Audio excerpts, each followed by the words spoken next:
สำหรับเช้านี้นะครับพอดีผมก็อยากจะมาทดสอบอีกครั้งนะครับว่าหลังจากทำการรีแมปแล้วเครื่องยนต์จะมีอาการเคกไหมครับ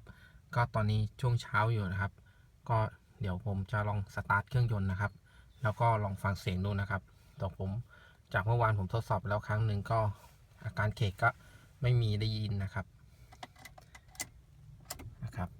จะเริ่มสตาร์ทเครื่องยนต์นะครับงั้นเดี๋ยวผมเปิดประตูเลยครับ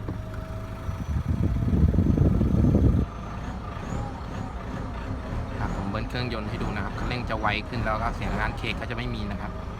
นี่เพิ่งสตาร์ทเครื่องยนต์ตอนเช้าครั้งแรกเลยนะครับนี่ครับอาการเคกไม่มีได้ยินเสียงเลยนะครับหลังจากทำการรีแมปนะครับ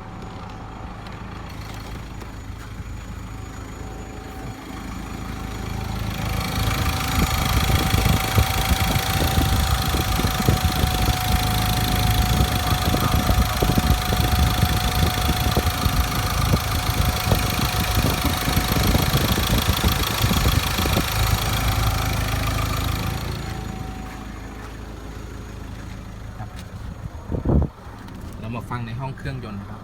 ในห้องโดยสารนะครับว่าเสียงมันจะก้องกว่าถ้าเกิดมีอาการเสียงเครื่องยนต์เคกนะครับ